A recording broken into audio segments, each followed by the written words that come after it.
Assalamualaikum warahmatullahi wabarakatuh.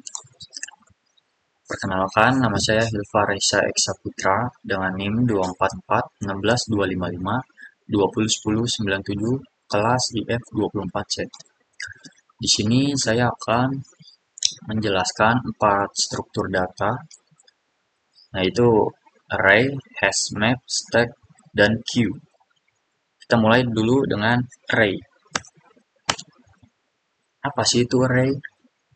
Array adalah sebuah struktur data yang digunakan untuk menyimpan banyak nilai dalam satu variabel.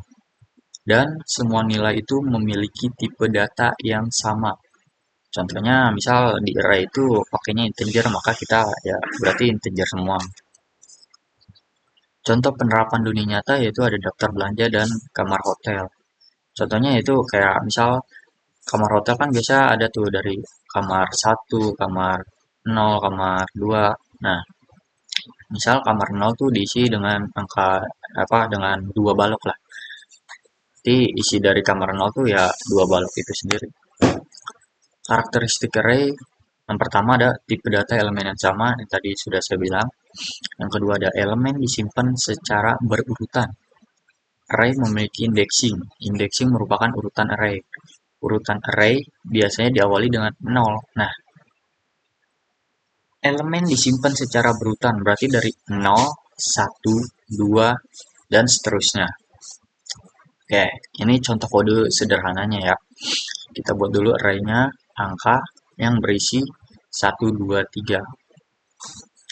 Jika kita ingin menampilkan seluruh isi array, maka kita panggil variabel angka, maka nanti outputnya akan 1, 2, 3. Jika kita ingin menampilkan elemen pertama pada indeks ke 0, nah kan tadi saya bilang ya, array itu dimulai dari angka 0, di sini kamar 0, kamar 1, kamar 2. Jadi kamar 0 ditempati angka 1, kamar 1 ditempati angka 2, kamar 2 ditempati angka 3. Jadi jika kita ingin menampilkan elemen pertama yaitu angka 1 ini, maka kita panggil angka, panggil 0-nya karena ini dia di kamar 0, oke. Nanti outputnya akan 1. Nah, jika kita ingin mengubah nilai elemen kedua kan angka 2 nih. Nah, ya adanya di kamar ke 1. Maka angka 1 sama dengan 4. Maka 2 diganti dengan angka 4. Nah, setelah diubah isi array, angka nanti outputnya akan 1, 4, 3. Sudah tidak angka 2 lagi. Jadi diganti dengan angka 4. Karena di sini sudah diubah kan. Oke. Jika kita ingin menambahkan elemen baru ke akhir array, kita pakai angka dot append, oke? Angka dot append. Nah, di sini terserah kalian mau isi. Entah kalian mau isi angka 10, 7, mungkin 11. Terserah kalian ya. Print sini setelah ditambahkan isi array. Nah, di sini kita cek apakah angka 5 sudah ditambahkan. Outputnya nanti maka akan 1, 4, 3, 5. Nah, setelah angka 3 tadi ditambahkan angka 5. Nah, jika kita ingin menghitung panjang array, maka di sini jumlah elemen dalam array. Di sini kita pakai len. Dalam kurung angka, maka nanti outputnya 4. Kenapa 4? Karena tadi kan kita sudah menambahkan angka 5 ke array di sini nih. Nah, maka nanti 1, 4, 3, 5 yang dimana di sini ada 4 angka. Nah, jadi di sini outputnya 4. Oke, kita lanjut ke pembahasan yang kedua yaitu hash map. Apa sih hash map itu? Hash map adalah structure data yang menyimpan data dalam bentuk pasangan kunci dan nilai. Sehingga kamu bisa dengan cepat mencari data berdasarkan kuncinya. Nah, kalau tadi kan array kan berdasarkan indeksnya ya, atau kamar lah kita sebutnya. Nah, kalau di sini tuh berdasarkan kunci. Bentar, nanti saya tunjukin. Contoh penerapan dunia nyatanya yaitu mencari data siswa berdasarkan NIM dan daftar nomor telepon di HP. Oke. Karakteristik hashmap yaitu yang pertama ada menyimpan data dalam bentuk pasangan kunci dan nilai.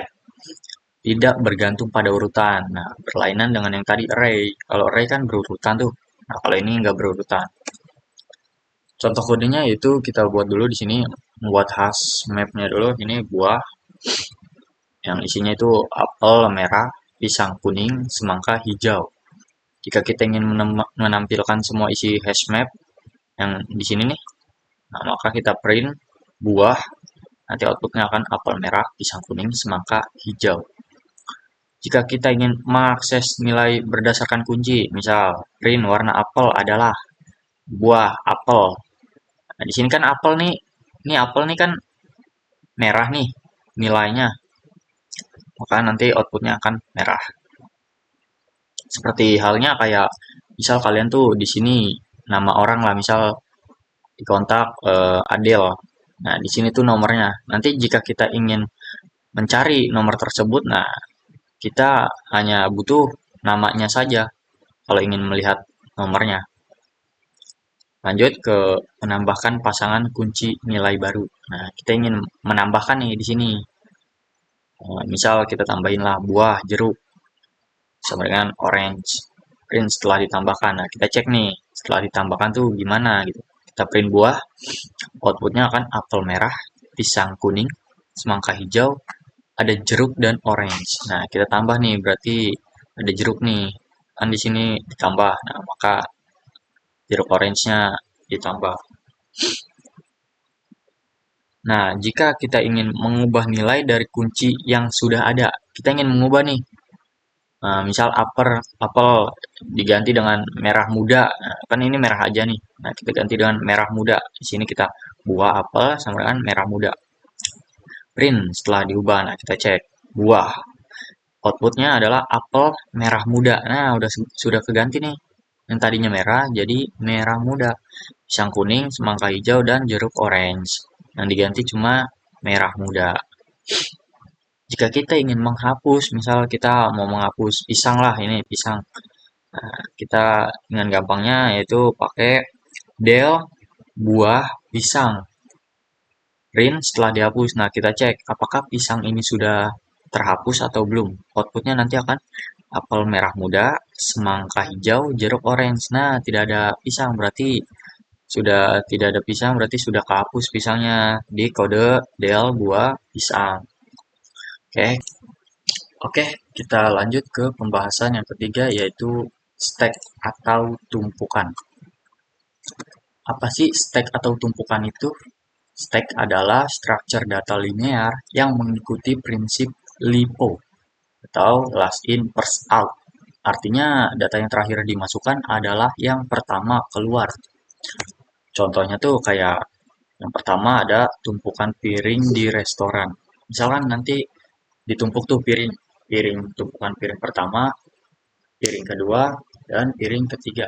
Nah, yang pertama kali diambil itu pasti piring yang ada di atas atau piring yang paling terakhir masuk gitu. Kan ini piring satu, piring dua, piring tiga. Nah, yang diambil itu pasti piring tiga. Karena yang terakhir kali masuk. Yang kedua ada contoh itu undo atau redo di aplikasi Word. Yang ketiga ada tombol back di browser. Oke, ini karakteristik stack ya. Yang pertama ada dua operasi utama, push dan pop. Yang kedua ada menggunakan prinsip LIFO atau last in first out. Yang ketiga ada akses hanya dari satu ujung, top atau yang tumpukan paling atas lah ya, tumpukan paling atas. Oke.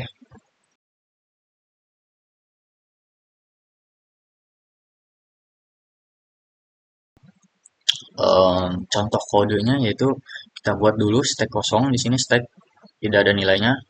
Nah, kita ingin menambahkan tumpukan ke dalam stack ini nih, variabel stack. Kita stack, kita pakai .append lagi. Stack .append, kita tambah di sini A, misal piring A lah. Terus kedua ada stack.append piring B, stack.append piring C. Nah, print setelah di push, maka kita panggil nih, kita cek stacknya tuh tumpukannya. nanti outputnya akan A, B, C. Nah, kan tadi sudah kita isi ya ini, dot append A, dot append B, dot append C. Nah, jika kita ingin mengambilnya, maka kita pakai pop. Kita bikin sini variabelnya, elemen diambil. Sini kita pakai stack dot pop. Nah, print elemen yang di pop. Elemen yang diambil ada C. Tadi kan A pertama masuk kali nih, A, terus B, sini B, terus C. Nah, maka yang pertama kali diambil tuh yang C karena dia tuh terakhir kali masuk. Terus setelah lanjutnya B, terus A. Nah, gitu. Nah, kita cek nih. Print setelah di pop, kita print nih. Maka outputnya akan AB. Kenapa tidak ada C? Karena di sini sudah diambil C-nya. Sudah diambil. Oke. Oke, kita ke materi terakhir yaitu queue atau antrian. Nah, apa sih queue itu? Queue adalah struktur data linear yang mengikuti prinsip FIFO atau first in first out. Yang artinya data yang pertama masuk adalah yang pertama keluar. Berbanding terbalik dengan stack tadi, yaitu LIFO, last in first out, yang dimana yang terakhir masuk itu yang pertama kali keluar. Oke, contoh penerapan dunia nyatanya yaitu ada pada antrian di bioskop atau restoran dan antrian pelanggan di supermarket. Ya, kayak antrian pada umumnya lah ya, yang pertama kali masuk, yang pertama kali dilayani atau keluar gitu. Oke, di sini karakteristik queue. Yang pertama menggunakan prinsip FIFO atau first in first out ya. Yang kedua akses hanya dari dua ujung, itu awal dan akhir. Yang ketiga operasi utama queue, NQ untuk menambahkan elemen ke belakang antrian, DQ menghapus elemen dari depan antrian, pick atau front untuk melihat elemen terdepan tanpa menghapusnya, is empty untuk mengecek apakah antrian kosong atau terisi. Oke, untuk contoh kodenya kita mulai dulu dengan kita inisialisasi dulu queue-nya sebagai list kosong. Kita buat queue, terus kita buat fungsi untuk mengecek apakah queue itu kosong. Kita buat di sini is empty, return len sama dengan 0. Nah, kita buat fungsi lagi untuk menambahkan elemen ke queue yang disebut enq ya. Kita buat fungsi enq, kita menggunakan .append ya untuk membuat fungsi enq ini. Nah, kita buat juga fungsi untuk menghapus elemen dari queue atau disebutnya deq ya. Kita buat fungsi deq di sini. Nah, kita buat lagi, semisalkan ya, isinya kosong nih, kan kalau kosong nggak bisa dihapus ya, nggak ada yang perlu dihapus. Nah, maka dia akan nge-return queue kosong. Nah, jika tidak, maka dia akan diambil key.pop. Nah, kita menggunakan pop ya, pop dan append untuk menambah dan menghapus. Nah, kita buat juga fungsi untuk melihat elemen terdepan tanpa menghapusnya. Kalau DQ kan ngapus nih. Nah, kalau pick ini tanpa menghapusnya bisa melihat elemen terdepan. Oke, contoh penggunaannya yaitu kita panggil fungsi enq-nya yaitu enq dalam kurung q a. Nah, kita tambah nih antrian pertama diisi dengan a. Nah, antrian kedua diisi dengan b. Antrian ketiga diisi sama c. Nah, kita mau lihat isi Q-nya ini, antriannya ini apa gitu. Print isi Q. Kita panggil variabel Q-nya, maka isi Q-nya yaitu A, B, dan C. Oke. Nah, kita mau ambil nih yang A ini. Kita ambil dari depan yaitu pakai fungsi DQ. Nah, itu ini. Jika isinya kosong, maka dia akan nge-return Q kosong. Jika tidak, maka dia akan mengambil A tersebut. Misalkan A, B, C. Nah, dia akan mengambil A. Karena dia pertama kali masuk si A ini. Oke, isi Q sekarang yaitu B dan C. Kenapa? Karena A ini sudah diambil tadi. Oke. kita lihat elemen di depannya. Jika kita ingin melihat elemen di depannya tanpa menghapusnya ya, kita pakai fungsi pick yang sudah kita buat tadi. Pick Q. Oke, elemen di depan yaitu B. Karena A tadi kan sudah dihapus. Nah, sisa B dan C dan elemen terdepannya yaitu B. Print, kita cek nih. Apakah kosong is empty-nya? Kita panggil nih is empty nih. Apakah kosong? Maka jawabannya akan false. Karena dia ada isinya yaitu B dan C. Jika antriannya kosong, maka dia akan true. Oke. Oke, segitu saja penjelasan dari 4 jenis struktur data. Terima kasih. Wassalamualaikum warahmatullahi wabarakatuh.